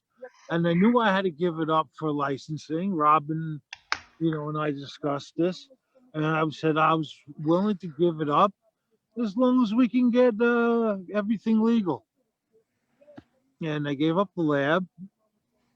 And you know what? We're getting everything legal. Little by little, in 5 years from now, we won't be going through this shit.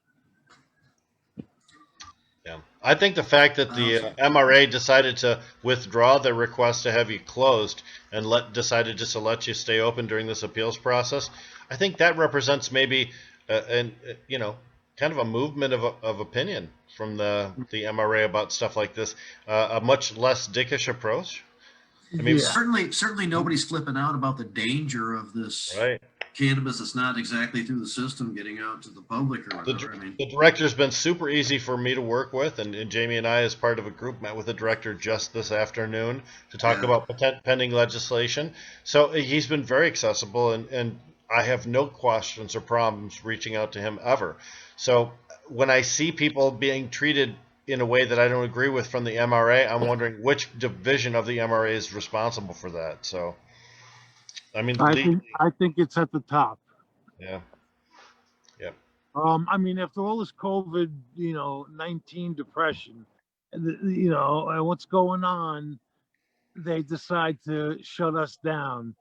I don't know why they did, because if they're just going to let us back open again, then they should just left us open. That's it. Yeah. So I'm sorry, Jamie, go ahead. I was going to say, with either by the commercial licenses becoming homogenized or not having to have the MMFLA license first, one of those two things are going to happen sooner, within the first few months probably of next year. They're March, at least, for not having to have the MMFLA license. At that point, you can get back on track with an MRTMA license. None of this would prohibit that from happening, as far as you know, does it? I'm sorry, Jamie, I didn't hear all that. You'll still be able to get your MRTMA license, like after they're no longer as a prerequisite to have your MMFLA license. Well, the way things are heading right now, it looks like they're trying to eliminate, the caregivers. They're trying to eliminate. Soon they're going to try to eliminate med. And it'll all be wrecked, and that's it. Yeah. I think So, that's what's going on right now. that you have to have the medical license first before getting the rec license right now. But by March, April, you won't. Right. So now at that point, you could get your MRTMA license, even if this stuff doesn't get resolved, right? Yeah, but I'm getting it. I still want to. You want to get it resolved. I get it. And you should fight for it. I appreciate that too, man. You should be sticking up for that. And it's uniquely cool that you have a place that's still running in that old way. I have a lot of my friends that prefer your place who live in that area for that reason. And so that's all cool. But you know that you can get back on track by then, if nothing else. Yeah, we're grassroots. You know that. You're not prevented from using the regulated marketplace right now, Rory, are you? I mean, yes. We cannot purchase from licensed places. So any of the MRTMA or the MMFLA licensees are prohibited from selling to your place. Right. So we just deal with the caregivers, and that's it. That's the only way you could stay open, really. I mean, yeah, kind of cool. I mean, that is the old school way. Yeah, it worked, and the state had to go back and rely on that just to keep some supply coming into the system. Instead of codifying what was functional, was demonstrably working for a while. This whole new convoluted piece of shit system. And then had to go back to what was working just in order to get it afloat. I just realized on Deb's profile picture that she's got right there, Ben's face is cut in half, and like a shadow evilly half was showing. Oh, Deb took it off. Anyway. But Rory, congratulations on being able to once again continue to serve the people of Ann Arbor with that medical kind of a feel. Thank you. Yeah. Well, good job. Appreciate it. I appreciate it all from you guys too. Yep. We all been fighting this fight for a while now, and we've been fighting it together. Yeah. So it's really hard going from where everything was going okay to where with the threat of closing Then next thing you know, it they kept us open, for COVID, and we served everybody during that, which was very scary for some of my employees when it first happened. Mhm. And then they deemed us essential, and then they deemed us closed, Well, and then they deemed us open again. it has been a really turbulent year for a lot of people, but in our industry, there's been a lot more uncertainty than in other industries too. It's a blessing to be able to remain open, especially since we were already on such an accelerated, growth cycle in our Mhm. industry because it's such a nascent startup. But I mean, it's not an easy biz. People think, No, when they're counting every speck of cannabis. You know what I mean? They want to know where every single thing is. so are you? And You're not hooked up with the metric system, then, are you? no, we're not. Nope. No, we're still, the Arbicide You got to be ways. licensed to be able to be participating in any of that That's what I thought stuff. So too. I was wondering how that would have worked, right? And one other thing also is we used to be into for the we're there for the growers. We were into the clones and having seeds, seeds from some of the best companies in the United States. Uh, Clones, everything for the grower. Bringing in all these expert growers and having these seminars and teaching everybody how to grow better, and No, that works, good for everybody. the first time I ever met Kay, you introduced me to Kay. yeah, man, yeah, Uh, that's some deep stuff. They're talking about getting as deep as anybody into the terpenes yeah, and flavonoids and all of plus the you, various components of the plant. DJ Short, Ed Rosenthal, you've had Danny I, Danko, you've had a lot of Kyle, really. Jorge, Yes, that's true. I everybody. forgot. Yeah. So you've had quite a few high profile, big name cannabis cultivators brought to Michigan for your seminars, and I remember some of them in that little room in the Thompson. hotel, which is such an intimate setting that you really get much more.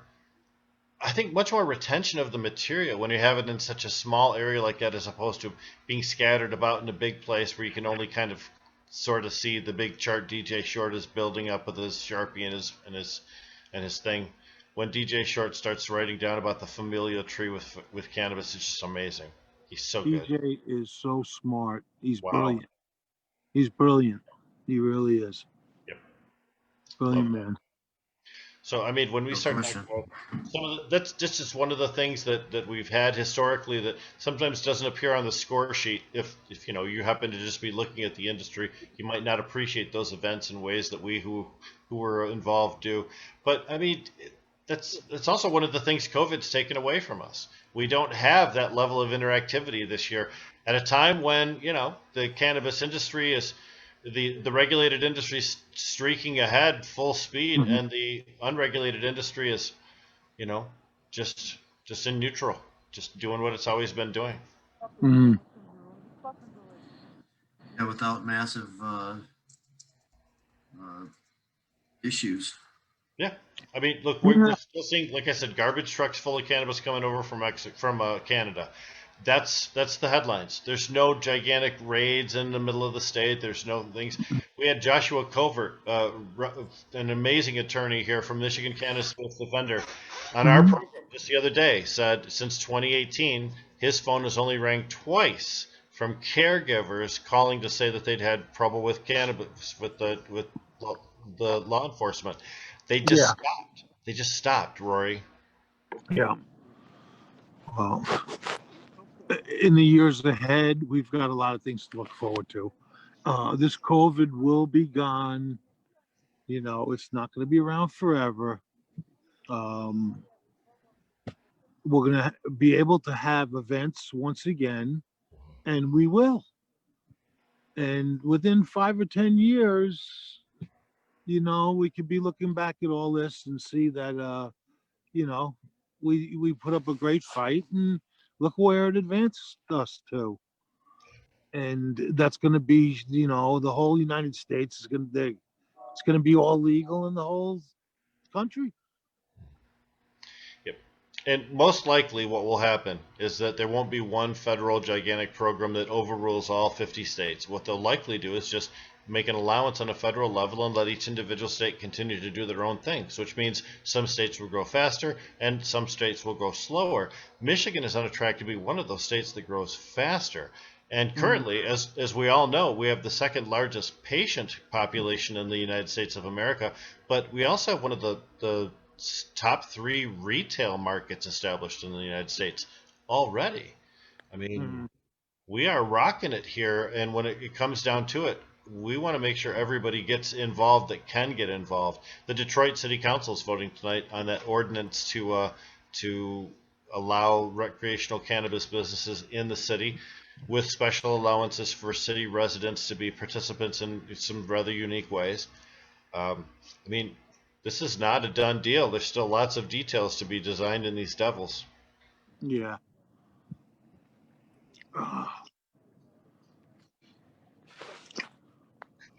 Jamie. So, it always happens. So 1818 Packard, Ann Arbor, Michigan. 1818 Packard. Ann Arbor, Harborside. Michigan. Yeah. Harborside. And it's you and patients are the clientele right now. Is that correct? What? I can't hear you. Patients. Yeah. Patients with cards or paperwork are the clientele right now. Mm-hmm. Right. And we take out of state patients also. Sure. That's one thing I really like, is us being reciprocal. You know, a person, let's say from New York, of course, I'm going to bring that up, but a person from New York comes here to Michigan and they could show their card and, purchase flour, which they can't do in New York. They could, they'd be like a kid in a candy store. In New York, I think they only have like the oil and the stuff, the spray. They only let you vape in Pennsylvania. Luke, who was a guest before you arrived, Right. came in. So, I mean, Michigan, we like to fine tune and tweak our program and complain all we want, but man, we got them pretty damn good. Yeah, and our growers are damn good. We have some of the finest cannabis. Danny Danko was confirming that when we had him on not too long ago. Yeah. You know, All good. So, it's an exciting time to be around. Hey, Rory, thank you very much for being on. I know that you're down in Florida. We'll let you get back to your family stuff. yeah, man. Sorry you have to be down there, man, and have the store open and then be in Florida right now. Doing your broadcast from a pool, from inside a pool. Yeah. That's just so cruel, man. You're by a palm tree right now, man. I got Thanksgiving dinner here with my family, and that's cool. I just went to have a COVID test. I just got that today, so I'm clear. And that's what we have to do to just have the family get together, because there's kids there and everybody's got to take the test. It's sure they're big clean. numbers in Florida too. So There's big numbers everywhere. Yep, Everywhere. no question. Did you fly down, Rory? Did you fly down? I flew down, yeah. Okay. Go ahead, Jamie. No, you're going to be fishing with Bobby Flatzorn. Yes, who, Black tuna. Please tell him that we said hello and Happy birthday. hope you have a guys blast. know that he's got a black tuna strain that is being sold through True Leaf. I did not know that. So Very hopefully we could smoke on one of those black tuna joints. I'd love to That'd have be one. great, right? Yeah. All right, I'll tell him that you both said hello, and thank you guys for having me on. And I will definitely see you guys soon. Congratulations, Hey, man, Rory. yeah, congratulations, man. I hope everything works out for the best. Thank you very much. See you, man. Thank you. All right, guys, take care. All right. There you go. I was wondering what the story was behind that, and now we know. I was worried that Rory actually had to sell to someone and that it had been one of those quick transfers and that allowed him to pop right back open. But I'm glad that he still retains control and moves forward. The appeals process can really be stretched out for years, as we're seeing right now. Moral turpitude, man. Come on. He doesn't have the felonies and all the shit that's laid out that like that's very clear cut, black or white. If this is the case, then you can't qualify for it. If you don't have those, then you can. For somebody just to like make that subjective decision is a little. Well, I and like of that course, being part of the process. the legal team has all kinds of reasons for doing what they do, but we thought that when we got rid of the stupid medical marijuana review board, that a lot of this was going to go away, and maybe a lot of it did. And this may be the only thing left that's from that era. I guess there are two other people still stuck in appeal, so they must be for the same reason as well. But come on, give it up. If they're still operating and they've been in good faith, and the cops aren't there, and there's no accusations of improper transfer or anything else, where's that? What does that count for something? No problems over a period of years? That sounds like a proof statement to me. Yeah, and how many people gave up? You know, Yes. that the government always banks on that people are just going to give up. Some people don't have the money to fight it.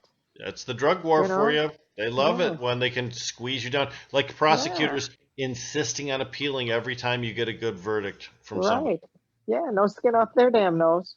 Yeah, they already get paid a salary, so Right. perpetuating it to get a win is their So I'm game. saying that's a profit thing. I know. Let's get in a little bit about the legislative stuff. That's really the last thing on the list. We will actually have hit everything that we intended to on a rare Wow. occasion. Rock. Jamie, are you We talking rock. about our conversation with Director Brisboe? Yeah, we alluded to it a few times. We haven't really totally talked about it yet. Give us a recap. So we've had a series of conversations with Director Brisboe regarding some a proposed bill that's is currently still in the draft stages that would take both the MMFLA business licensing program and the MRTMA business licensing program and put them together to make one single licensing program that would cover basically everybody and all concerned. That sounds like a great administrative feat, but what it really sometimes does is it gives business advantage and takes away rights from citizens. So we have to shepherd that process to make sure that it's done properly. Now, when the director reached out to Matt Abel and myself to try and assemble a team of people to represent the community citizens and what we would want or what we would think, they were already at draft 4 or draft 5 of that particular process. So they'd already been through quite a bit. And there had been some involvement of trade associations too. Once we got involved, we got the marijuana law section of the State Bar of Michigan involved. We got the Western Michigan Cannabis Guild involved. I got the Native American groups through the Bay Mills Indian group, Whitney Graveau. We got them involved as well. So then we really opened it up. Now it's a much larger conversation and a much larger dialogue. And there's been a lot of robust suggestions to these particular drafts. We were very concerned that they were going to try and introduce this proposed bill this year and try and get something squeezed in through a lame duck session. And we were very wise to be concerned about that because in the past, our industry has seen lame duck used as a way to squeeze through things that are so horrible and horrendous, they wouldn't have wanted to do them before election. They were only willing to do it after election. So we know to be fearful of this particular time. And through a series of negotiations and the reason and many different groups' involvement, it seems as if this bill will not get introduced this year. It'll be 2021 before they bring it back up. And then, since there's no oncoming end of the year deadline to face, then we'll have a much longer time period to be able to have a better discussion about what's good and what's bad. And if we're going to open up the law, let's make some positive changes for patients. And let's make sure that we make things like the designated consumption establishment a more workable business model. Same thing with things like the micro business as well. We have ways to make positive improvements and not just administrative changes. So it was a very positive meeting today with the director. Probably, I think, the third meeting we've had with him in regards to this, these different drafts and these different proposals. And a team of Jamie, myself, and several attorneys, Matt Abel, Dan Groh, Tom Levine, and Ryan Basor. And this time we were also joined by Jacob from the Western Michigan Cannabis Guild, who was a good partner too. So, and in the past, we've had some other participants as well that have come on and off. But as a small group team, we were able to really communicate well with the director. And those lines of communications are still wide open. he's very approachable with our group, and it's easy to work with. Jamie, did I miss anything? Nope. We had talked about this earlier and had some serious concerns about what might happen in lame duck. We have a history of, well, I mean, I'm going to feel a little bit better after lame duck's over with. Although, it does not seem like something's going to happen, but we didn't think that there was going to be stuff past in 2012 either. And there was, at ironically 4:20 in the morning, which kind of like really altered and changed some things with the Michigan Medical Marijuana Act, made it more restrictive in some ways. Yeah. Yep.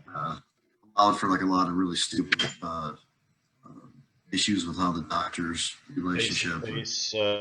Correct me if I'm wrong, but didn't I see the governor, I don't know, a few days ago saying that the only thing they were going to be considering during this time frame was going to be COVID-related bills? And am I the only one that saw that? I didn't see it, but I'm encouraged.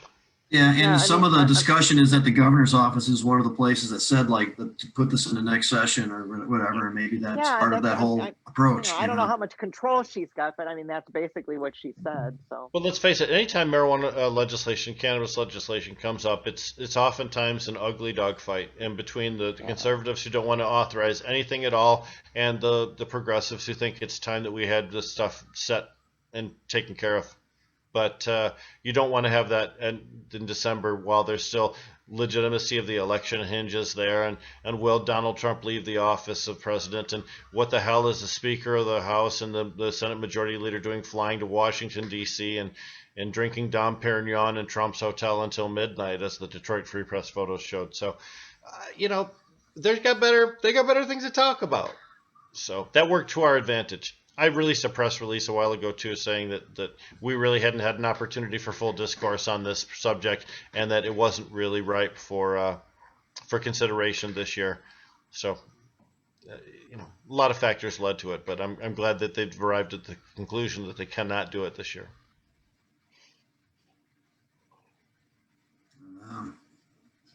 So we helped with that, and we're glad. And the language that they're producing is better because of our involvement. Jamie and I and Jim and Colin and Debra, we've all been involved in these things in the past. Sometimes when you're building legislation on a statewide level, it takes a lot of revision before all the interested parties are happy. Thanks for doing that, guys. You're welcome. And I will say that there's other organizations and groups with some input in this who feel the same way, and that has been very helpful. Yep, MICA, yep, and Michigan Cannabis Industry Association. Redemption Foundation, or Redemption. Are caregivers still on the chopping block? They're not really on the chopping block. They don't propose to make any changes that would affect caregivers. The exception of that being the homogenization of the medical system into the legalization system. But there's really no move to eliminate the caregiver system at this time. I think it's so cool that Arborside is still dealing with caregivers. I mean, they must have such a unique inventory compared to the total rest of the state. I mean, that'd be the place to go if you didn't have a caregiver, and if I got a few inquiries asking about why Arborside was closed. When they had to close down, there are people that really dig that place. I mean, where else can you get that except for specialty markets, right? That's why them and two other places, I guess. It sounds like. That's why I asked that question, Deb. I wanted to find out for sure exactly, because I knew where you was getting this stuff. It's fun, though. I mean, but what he said was very true. He says, look, they won't let me deal with the license system. So the only thing I can do is deal with the caregivers in the same way that they did for all those times. They froze him out of the regular system because you can't participate in Metric if you're not licensed. He's in better shape right now, though. He's probably got the fire, I bet he does. Yeah. I was wondering, maybe if I know there's a couple other places, but if there's a way to write initiatives to be like, oh well, in our city we just abide by whatever, the caregiver rule or something. I don't know, for provisioning centers. It's just an idea. People have wanted to do that for a long time. They've wanted to just have caregiver only centers, I don't know. The days It'd be kind of cool. The days of guys walking around with backpacks is just not It's not around No, anymore. it's not Used to around. be That's that what I'm saying. used to be you'd have like 4 guys in the waiting room because you had Yeah. one purchasing manager. Jim's smiling. Look at Jim. He knows how true it is. You'd have one purchasing guy and you'd have 4 guys waiting to show off their product. And how quickly can you say no is really the game, right? How quickly can you legitimately look through a guy's backpack and then say no? Jim, you gonna kick in on this one? Well, you take anything that's good, you want to take it in, or at least back in the day, if you had that ability to do so, you wanted it on your shelf. But back in the day, also there was just not a lot of quality control, and people would bring in things filled with hair or filled with things of like Cat hair. Yeah. yeah, and they don't really notice it because they've been living in it. So Yeah. it's, Yep. How quickly Try can and you say trade your no? mushrooms for some cannabis too. You want to take some of these as well? Nope. We were all a little bit pirates and rebels and outlaws at the time, so it's so fun. Yeah, but everybody had a different inventory then too. So that was what was so cool is, Yeah. As a patient, if you needed something specific, if you had an ailment, and you know that certain thing worked, you could go from place to place to get it. Now, you couldn't guarantee that it was any good once you found it, but you no, could right. go from place to place and reasonably expect to find that. I happen to be at a Flint area dispensary here, a provisioning center, Bacco Farms on Dorrit Highway, to collect a check the other day, and they have a very nice menu, clearly delineating where all of these corporations are that are making this cannabis, and it's all the same guys. You got like 6 different suppliers. They get 30 strains, but only from 6 different sources. Well, that's what they said. Sooner or later, it'll be down to like, 1 or 2 brands, 1 or 2 strains, and that's it. It'll be like menthol and non-menthol. I hate to say it. Sometimes several strains grown by the same cannabis supplier taste a lot the same. They really do. That's what I'm saying. So I like the ability in Oklahoma for the small farmer to get a license for $3,000-$4,000, Wow. grow it in their basement on their property. If it Mhm. meets standard, it can go to market. That's great. We have a lot of arguments in the state about what's safe cannabis. So if it goes through testing, if it fails testing, if it's remediated, is it still safe? All this other stuff. But in other places, the testing isn't as brisk, and they don't have any medical problems. They don't have recalls. They don't have sickness. They have a lot lower testing level. So when I see people trying to increase the testing level in Michigan, that's business trying to squeeze out the marginal or the lower level players, trying to gain advantage. Same thing with good manufacturing processes. There's something called GMP, where you have certain high standards of cultivation that you would have to meet in order to get a GMP certification. And if you required that, there's a lot of smaller cannabis manufacturers who might not be able to stay in the game because it would just be too expensive for them to make that compliance. Even though they're currently producing completely safe cannabis, you would apply a standard that would make it impossible for them to continue to exist. And that's the game of big business, is to try and use additional standards and regulations in order to squeeze out the smaller competitors. So we have to always guard against those things too. When we talk about consumer protection, I think that means protecting an entire robust marketplace and discouraging it from becoming so corporatized that there are only a few large players and no small ones. That's a lot of words. Once again, from my mouth today. It's a lot of coffee today. I'll just say that.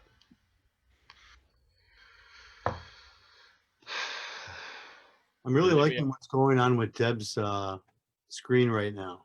It's kind of a disco thing. It's like the What's spiral going on? thing. Because I'm not doing anything to it. I'm just it's Taco Tuesday, so I'm making sure I'm not burning up the tacos. But what's it doing? I can hear you when I'm doing it. Part of your background sort of waves in and out, sort of a little bit. So it kind of is like a gelling kind of a. So everybody's seeing the same thing, Rick. It's not just you, So right? behind your shoulder, there's Exactly. like a something. It's like a tapestry of some It's like kind. a flag. It's like a sun kind shape. of. I don't know what you want to call it. Really? Maybe like an The Aztec wall behind you. And what was the picture that you said On the Ben wall was half behind out you. of? I didn't even see that. I've never put a picture up there. I just used the background. At the background you have a picture of you and John. You're hugging him or he's hugging you, and at the extreme edge of that photo, which is a red background, at the extreme edge of that photo, is Ben's face cut off like this.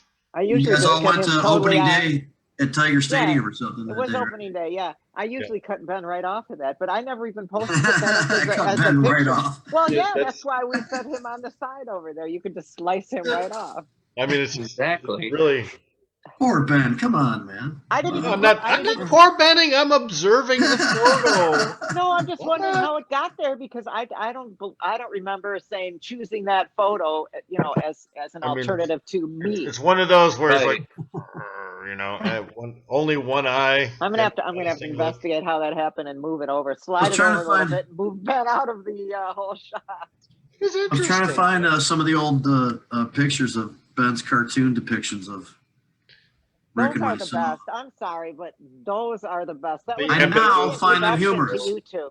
It The was year 2020, November, I find them humorous. I Yeah. didn't always but that find was that to be the case. my first exposure to the two of you was like the very first Nice. comic, and I thought this Really? is hilarious. As a These comic, guys are you were- really funny. I thought you guys were like really funny. I didn't realize that you were like furious about it. I thought it was hilarious the first time I saw it. I thought that's That's. kind of a I hilarious never knew that. compliment, Yeah. Okay. That's Well, No, some people ultimately, have it also was. been like, man, they're really good comedians up They're there. great guys, right? Yeah, they're They great look- guys. They're saving the way. Look how funny they are. And Yeah. yeah, right. Can't get any better. And then I found out that you were like fuming and wanting to kill people. So No. about that, not about other stuff, but about that particular. It was Right. just finding it to be based on him being a dick and not being like trying to be funny with us. 'Cause It he's our wasn't. friend Yeah, or it wasn't a something cool. like He that. wasn't posting it as a cool thing. It's like, oh, here's my Yeah. friends and look how cool they are. But It wasn't was meant like, No, to but- humor. It But was now meant I to think it's be- pretty cool. Now I'm very I think flattered I by love it, and I Can you I'm- find them? I think it's I don't funny. Well, Yeah, the the copy archives of it? only went back to like 2018 or 2019 or something like that. Oh, I can contact Ben. He'll give it to me because I've done it before. I've said, hey, you got that cartoon with I've Rick done it and before. Jamie and the Tyson with the cape and shit. He's like, oh Right. yeah. And 2 minutes later, he sends it to me. So maybe I'll procure Background. it for next And week that's- for my background. Yeah. Right. Yeah. Just tell him, hey, I want to screw with Rick and Jamie. Can you give me those photos? He'll give you everything you need. Yeah. I'm gonna Be have there it for before my you finish the background, sentence. bitches.